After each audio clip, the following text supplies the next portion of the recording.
Қымбатты көрермен, біз бағдарламамызды жалғастырамыз. Бүгін бізде студиямызға Самиян тобының мүшелері келіп отыр. Ерболат пен Бағлан. Қош келдіңіздер. Бүгін енді сіздерде шығармашылық жаңалықтармен бөлісіп отырсаңыздар, жалпы алда қандай жоспарлар бар? Қайырлы. Қайырлы таң енді. Қайырлы таң. Қош келіп жатсыздар. Ой, керемет, жолдан кейін күшті ұйықтадық. Самиян тобы енді қымбатты көрермен бізге жиі келіп тұрады, иә? 2-3 айда бір жаңалықтармен бөлісіп отырады. Енді осы бірнеше айдың көлемінде қандай жаңалықтар сіздерде орын алып жатыр? Өзгерістер енгізіліп жатқан шығар мүмкін сіздерде? Аллаға шүкір, өзгерістерде жаңалықтар бар. Біздің облыстық филармониясында жуырда жаңа маусым ашылды. Жаңа маусыммен жаңа концерттер дайындалып жатыр. Сондықтан біздің де дайындығымыз қызуда, әлі алда талай жаңалықтар. Жазғы демалыстардан кейін, күзгі жалпы жаңадан жұмыс бастап кеттік. Енді Құдай қаласа енді бір жыл бойы бәріміз сақадай сай болуға соған дайындалып жатырмыз әзірше. Демалысқа қашан оралдыңыздар? Жазғы демалыстан ба? Бізде демалыс дегенде жұмыстан тыс демалыс қой енді біздікі, бірақ демалыс жоқ қой, өнер адам болғаннан кейін. Ары бері, қазақтың тойы көп, не көп, тойы көп, тойларда өнер көрсетеміз. Жеке отбасылық, жалпы осы қаланың төңірегінде. Бір сөзбен айтқанда, дұрыс демалған жоқпыз дейінші. Қаланың төңірегінде ғана осы облысына шыққан жоқпыз. Пенсияда демаламыз. Ойлаймыз, бірақ білеміз. Жалпы енді сіздер енді әріптесім Самал байқауға бар келген айттыңыз, енді сол төңіректе айтып өтсеңіздер. Сол айтқандағыдай кеше ғана Жұлдыз 2019 республикалық конкурсынан келген едік. Сол ән байқауында көрермен көзайымы деген номинацияға ие болдық. Самиян тобы квинтет. Сол конкурстында біздің топ бір ерекшелігі болған сияқты. Өйткені көбісінде анда жеке солисттер жеке орындаушылар көп болды. Солисттер көп болған еді, бірақ топ ретінде тек қана біз шықтық. Және де ол бір ерекшелігі болса, екінші ерекшелігі конкурс өзі 3 турдан болған еді. 3-ке бөлінген еді. Сол 3 турда біз акапелла жанрында ән айттық. Сонда халық акапелла жанрында ән айтқан естігінде кәдімгідей риза болып қалды. Ал бәсекелестер қалай болды жалпы? Қай қалалардан келді? Бұл республикалық болғаннан кейін? Бәсекелестер керемет, өте мықты әншілер, мықты бауырларымыз, әпкелеріміз, қарындастарымыз болды. Алматы, Түркістан облысы, Қарағанды облысы, бүкіл Қазақстан түкпір-түкпірінен келген. Мен жаттап үлгергенім жаңағы осы облыстар және қай жақ болды тағы? Теміртаудан болды. Теміртау, Қарағанды, Астана дегенде Нұр-Сұлтан қаласынан болды. Бүкіл еліміздің бүкіл қалалардан келген еді негізінде. Ақтау, Атыраудан болды. Батыс Қазақстан. Қандай әндер тыңдадыңыздар? Қандай бағыт, ол кезде шексіз бе, еркін бе? Еркін бағытта болады, бірақ бірінші, мысалы екінші кезеңде жаңа положение жазылған не бойынша қазақтың бір әнін орындау керек болды. Қазақстандық, яғни композиторлардың. Оның үшін ретро ән болсын, жаңа ән болсын, тек қазақстандық хит болды ғой. Талаптары бойынша сондай бір хит ән орындау керек болды. Екінші талаптары, үшінші кезеңде ол шетел әнін орындау керек. Бізде орындап шыққан сияқтымыз, керемет, өзіміздің ойымыздан шықты. Жалпы ұнады. Көп конкурстарға барған кезде болады, кейбір кезде ойыңнан шықпайды, көңілінен шықпайды. Өзің қалай сахнаға шығып орындағаның енді өз ойыңдай болмағаннан кейін кейде қысыласың, қатты қиналасың, қынжыласың, олай болып тұрады. Енді бұл жолмен жігіттердің бәрі өз ойынан шыққан сияқты, өйткені өзімізге қатты ұнады. Залда, акустикада, жалпы халықта, көрерменде, қазылар алқасы да бізге қатты өте ұнады, керемет. Сондықтан бәрі тамаша өтті деген ойдамыз. Иә, Өзіміз жаңа маусым, ризамыз. жаңа алғашқы жеңісі ғой енді жаңа маусым. Алғашқы жеңіс алған Құттықтаймыз. Жалпы енді жазғы уақытта біраз демалып қалған шығарсыздар, енді Бекбол айтпақшы, мүмкін демалмай қалған шығарсыздар, бірақ сонда да репертуарға жаңа туындылар, жаңа шығармалар енгізілген шығар. Енгізіліп жатыр. Айта өтесіздер ме жалпы? Бізді ел қазақ тілінде ғана ма, әлде мүмкін өзге шетел тілдерінде де шығар? Қазақ тілінде де бар, өзге тіл, итальян тілінде де бар, орысша да бар, қазақша да бар. Енді негізінде біздің топта жаңа ән енгізу ол біраз уақыт алады. Өйткені ол әр әнді оны партияға бөлу керек, әр партияны жаттау керек, сосын бірігіп түген бір туынды шығару керек. Ол солисттерге мысалы сөз жаттап, мелодиясын жаттап аласың да, болды, ол шыға береді. Ал біздің тобымызға ол біраз уақыт керек. Бір жұма емес, бір айдай керек. Оны кәдімгідей халықтың алдына шығару үшін оны кәдімгідей пісіру керек, былай айтады. Біраз уақыт керек. Ұжымдарыңызда топ құрам өзгерген жоқ па? Сол қалпы ғой. Жоқ, сол қалпымен Аллаға шүкір 2 жыл уже келе жатырмыз құраммен. Керемет. Жалпы енді алдағы уақытта бір сайыстарға бұдан бөлек дайындалып жатсыздар ма?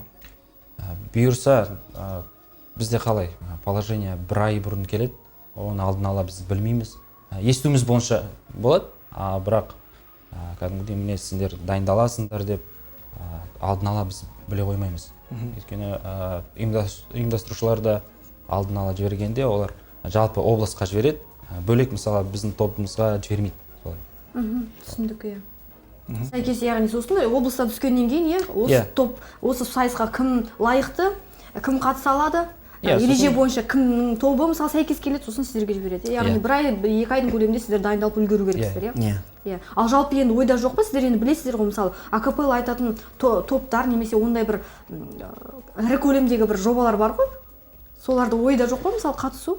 Әлде республикалық көлемде немесе халықаралық көлемде ондай ойымызда бар, бірақ шіркін осыған өтіп кетсек қой, осыны бір шіркін ойда барлығы бар ғой.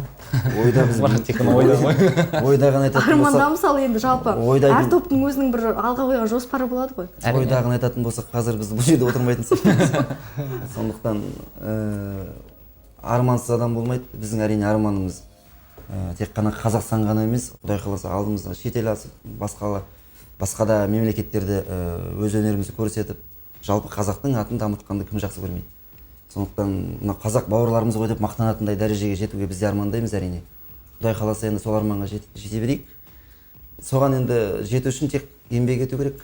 Бірақ дүние керек, еңбек, қызмет ету керек, жұмыс жасау керек. Жақсы, рахмет.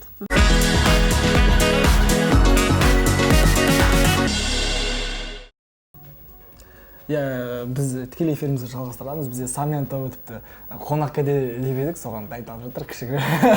Жалпы енді сіздер енді алдағы уақытта бір іс-сапарға аттанады екенсіздер. Сол төңіректі айтып өтіңіздерші. Қайда болады? Алла жазса, ертең Новосибир қаласына аттанайын деп жатырмыз. Сонда сол жақтағы қазақтар деуге болады ғой. Әрине.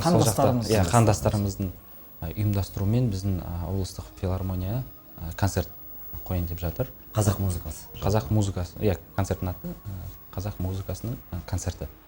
Сол Новосибир және тек қана сонда емес, Новосибир және Омбы қаласында 2 қалада боламыз. Бұйырса, сол жақта 2 үлкен концерт болайын деп жатырмыз. Соған дайындалып жатырмыз. Иса Байзақ филармониясының жалпы ұжымы деп айтсақ болады. Оның ішінде жаңағы Самиян тобы да бар. Оның ішінде оркестр, қазақ оркестрі де бар. Жаңағы жеке орындаушылар да бар. Енді біраз адам барайын деп тұрмыз, Құдай қаласа, жалпы ұжым. Самиян болып, сіздер сол жақтағы қандастарымызға қанша ән орындайсыз, қанша ән шығарманы ұсынатын боласыздар? Бұйырса 2 ән. 2 шығарма орындаймыз. Ал қандай? Серікжан Абдинуров ағамыздың «Жаным десең» деген әні орындаймыз, сол бұйырып тұр екен. Біздің жетекшіміздің таңдауы бойынша өзіміздің ойымыздан сол әні шығып тұр. Жалпы өзіміздің жеке авторлық ән, сол әнді орындайтын боламыз, Құдай қаласа. Екінші ән «Верни мне музыку». Орыс тілінде. Муслим Магомаев кезінде айтқан ән, сол әнді ретро-вокалдық тобымен бірге бірігіп шығарайын деп жатырмыз. Жалпы енді осыдан бөлек те жаңа айтып өттіңіздер ғой, алдағы жоспарлар өте көп, иә. Өңірімізде жалпы облыс бойынша түрлі шаралар қолға алынайын деп жатыр. Одан бөлек енді ірі көлемдегі бір концертке қатысайын деп жатқан шығарсыз. Жоспарда бар ма жалпы? Филармония немесе Самиян тобы өзі жеке? Қараша айында, айтпақшы, қараша айында ортасында әлі нақты күн белгіленген жоқ. Бірақ біздің облыстық филармониясының яғни камералық хорының жеке үлкен жаңағы концерт өтеді, Алла қаласа. Сол концертте енді үлкен шара деп білеміз өзімізше. Соған дайындық болып жатыр қазір. Үлкен дайындық болып жатыр. Өте ерекше кеш болайын деп жатқан сияқты. Өйткені таңдалған әндерде, таңдалған шығармаларда өте ерекше. Қазіргі современ заманауи әндер деп айтсақ болады. Өте керемет шығармалар. Келіңіздер, көріңіздер, шақырамыз. Ал келушілер олар енді арнайы бір жарнама шыққан кезде ғана белгілі болады, яғни уақытында. Иә. Керемет. Жалпы енді біз енді бағдарлама басталмас бұрын айтып өтіп едік. Қонақ кәде ұсынсаңыздар деп, сіздер кішігірім дайындалып та жібердіңіздер. Ұйқыдан оятып, әсем ән ұсынсаңыздар. Сол Жұлдыз 2019 ән байқауындағы айтқан әніміз Мұрат Құсайыновтың кезіндегі әйгілі танымал Дос Мұқасан деген топ, естеріңізде болса, сол кісілер ағаларымыздың әні Қуанышы менің деген әнді орындаған болатынбыз. Соның бір жұмағын орындап берейін.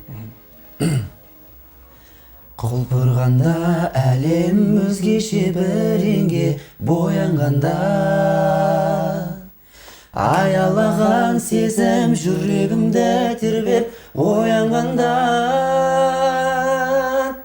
іңкәр көңілім асып тасып арнадан асқанда, шаттық нұрын сепкен, бақыт гүлін еккен өзің оярманға.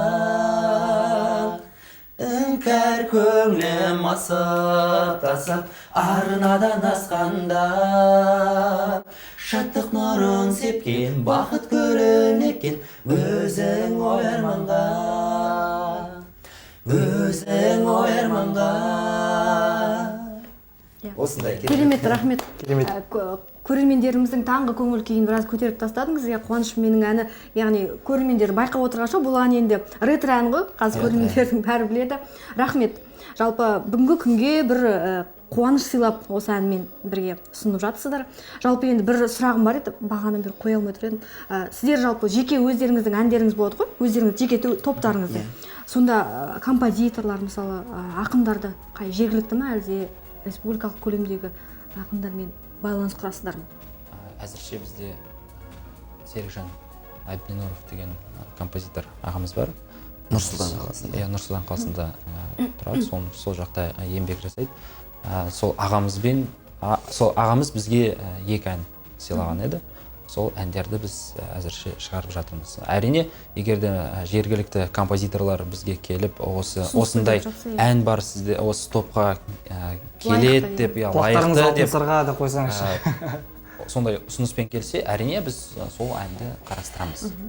Жақсы. Әншіні таңдайды ғой, әнші әнді емес негізі.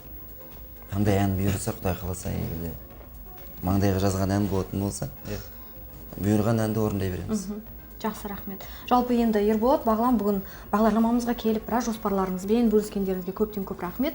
Шығармашылықтарыңызға тек биіктен көріне беріңіздер. Мына Ресейдің Омбы, Новосібір қалаларына аман-есен барып келіңіздер. Ондағы қазақ қандастарымызға дұғай сәлем айтыңыздар. Жақсы. Сол, рахмет.